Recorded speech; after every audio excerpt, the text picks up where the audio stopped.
28 ಲೋಕಸಭಾ ಕ್ಷೇತ್ರದ ಬಗ್ಗೆ ಸುದೀರ್ಘವಾಗಿ ಚರ್ಚೆ ಆಗಿದೆ. ಕೊನೆಗೆ ಪ್ರಧಾನಿ ನರೇಂದ್ರ ಮೋದಿಯವರ ಸಮಕ್ಷಮವೂ ಚರ್ಚೆ ಆಗಿದೆ.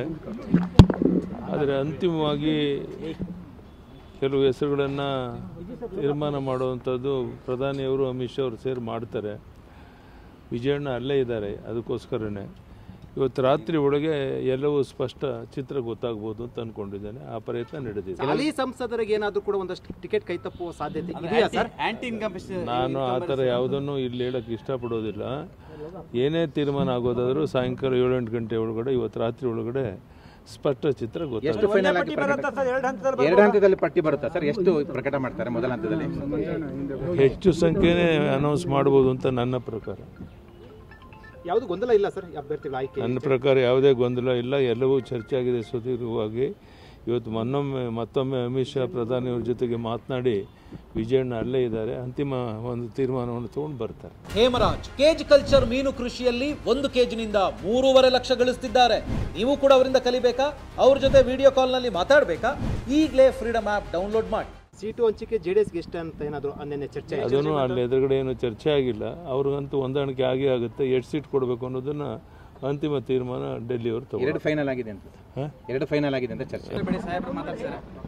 28 ಲೋಕಸಭಾ ಕ್ಷೇತ್ರದ ಬಗ್ಗೆ ಸುದೀರ್ಘವಾಗಿ ಚರ್ಚೆ ಆಗಿದೆ. ಕೊನೆಗೆ ಪ್ರಧಾನಿ ನರೇಂದ್ರ ಮೋದಿಯವರ ಸಮಕ್ಷಮವೂ ಚರ್ಚೆ ಆಗಿದೆ. ಆದರೆ ಅಂತಿಮವಾಗಿ ಕೆಲವು ಹೆಸರುಗಳನ್ನು ತೀರ್ಮಾನ ಮಾಡುವಂಥದ್ದು ಪ್ರಧಾನಿಯವರು ಅಮಿತ್ ಶಾ ಅವರು ಸೇರಿ ಮಾಡ್ತಾರೆ. ವಿಜಯಣ್ಣ ಅಲ್ಲೇ ಇದ್ದಾರೆ, ಅದಕ್ಕೋಸ್ಕರನೇ ಇವತ್ತು ರಾತ್ರಿ ಒಳಗೆ ಎಲ್ಲವೂ ಸ್ಪಷ್ಟ ಚಿತ್ರ ಗೊತ್ತಾಗ್ಬೋದು ಅಂತ ಅಂದ್ಕೊಂಡಿದ್ದೇನೆ. ಆ ಪ್ರಯತ್ನ ನಡೆದಿದೆ. ಹಾಲಿ ಸಂಸದರಿಗೆ ಏನಾದರೂ ಕೂಡ ಒಂದಷ್ಟು ಟಿಕೆಟ್ ಕೈ ತಪ್ಪುವ ಸಾಧ್ಯತೆ ಇದೆಯಾ ಸರ್? ನಾನು ಆ ಥರ ಯಾವುದನ್ನು ಇಲ್ಲಿ ಹೇಳಕ್ಕೆ ಇಷ್ಟಪಡೋದಿಲ್ಲ. ಏನೇ ತೀರ್ಮಾನ ಆಗೋದಾದರೂ ಸಾಯಂಕಾಲ 7-8 ಗಂಟೆ ಒಳಗಡೆ ಇವತ್ತು ರಾತ್ರಿ ಒಳಗಡೆ ಸ್ಪಷ್ಟ ಚಿತ್ರ ಗೊತ್ತಾಗುತ್ತೆ. ಎರಡು ಹಂತದಲ್ಲಿ ಪಟ್ಟಿ ಬರುತ್ತಾ ಸರ್? ಎಷ್ಟು ಪ್ರಕಟ ಮಾಡ್ತಾರೆ ಮೊದಲ ಹಂತದಲ್ಲಿ? ಹೆಚ್ಚು ಸಂಖ್ಯೆನೇ ಅನೌನ್ಸ್ ಮಾಡ್ಬೋದು ಅಂತ ನನ್ನ ಪ್ರಕಾರ.